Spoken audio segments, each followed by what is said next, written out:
welcome to M.A.W. Mondays. First off, I want to give you all an update on these Razor Red rubbers. I told you only one distributor carries it in the U.S., and that's Richie Blues Peoples, Window Magic Supply. And I'm glad Richie turned me on to them. But if y'all remember, quite some months ago, I bought a dozen 36-inch strips. I handed 2 out, and I've been supplying my worker with rubbers.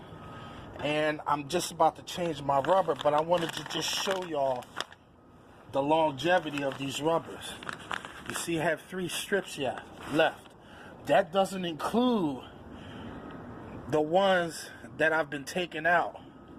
I still have yet to cut them down, because the center part is always like a brand new rubber, because they always wear out on the ends. This is for my 30-inch channel. I'm about to switch and put another one in my 30-inch channel. But I still get to use this for like 2 types of squeegees. My 10-inch and then my 14-inch high flyer. Or my 24-inch high flyer. Just cut the ends off. But as you can see, I still have strips left. This will probably get me through another month or 2. I kid you not. Another month or 2. And I have just as much work as anybody else for one man. You know, I'm not a big company. Obviously, a bigger company would have a lot more work, but they have a lot more employees. But for a one-man show, I have enough work where I would go through rubbers just like any average window cleaner.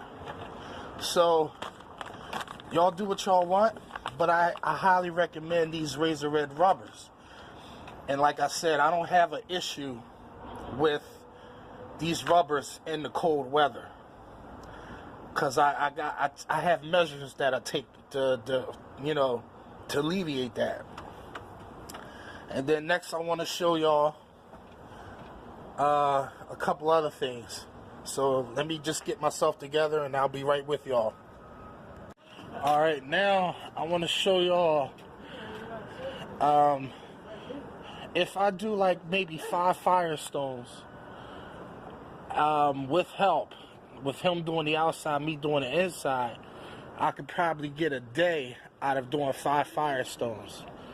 Now, each Firestone has about 80 to 100 windows, so you're talking about 500 windows in a day.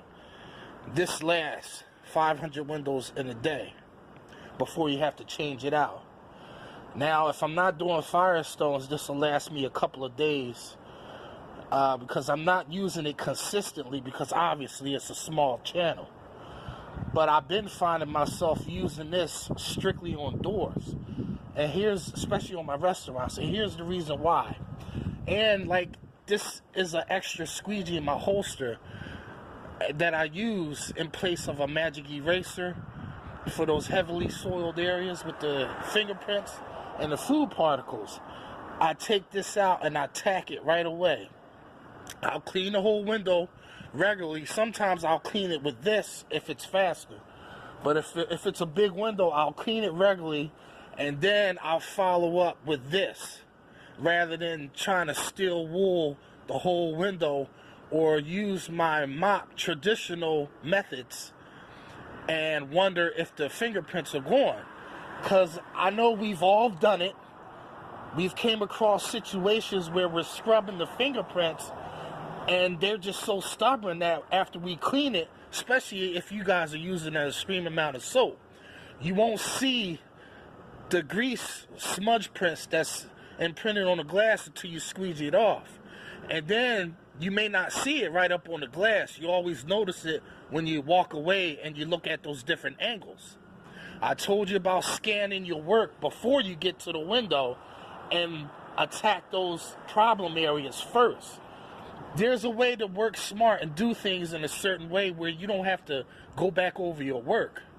This comes with experience. Now, you scan your window before you get to it, so you can see those areas where you need to concentrate on. So, what this is good for, this one-pass magic eraser, there is no guesswork if you're wondering if it got it all out. so you don't have to back up after you clean the window and turn around, crouch down, and look on different angles before you go into the next window. Because this will get it off. It won't get it off in one pass. It depends on how soiled the problem area is. But if you agitate it back and forth like this for a few seconds, I guarantee you that's enough to attack any stubborn area or any stubborn fingerprint. I guarantee you that one. And in return, it actually saves a step. It actually saves a step and saves time. But just don't take my word for it, because I don't know what I'm talking about, right? But I just know it works for me. And that's all that matters. You see what I got here? I got these strips on the bottom. Now I got them on the top. And in the next episode of my series, probably on Wagtail Wednesday, you will see a mod that I'm going to do with these on the top. Some of you might not be able to guess what these are going to be for, but I assure you it's going to make my life easier. So these are easy to just switch out, all right? You just pull these off. All right, there you have it. It's off. Now I'm going to put a new piece on.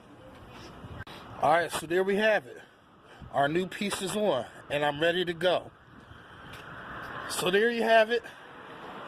That's all I wanted to say today. These are short little tips and tricks for M.A.W. Monday for those who have wagtails or just any squeegee in general.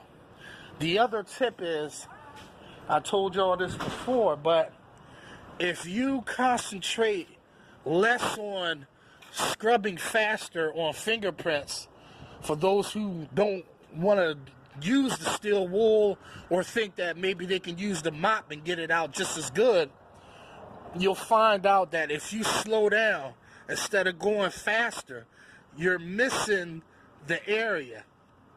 If it's right here, it's no need to go 4 or 5 inches above that, because you're scrubbing it like this. You're trying to scrub it fast. If you notice, you'll get less pressure that way. If you slow down and just go right in that area, you'll notice that you'll get more pressure and it'll come off a lot faster. I guarantee you that one. Try it and you'll see what I'm talking about. If you don't understand, I'll make a video and show you just what I mean. But Macafracker, peace, peace, peace.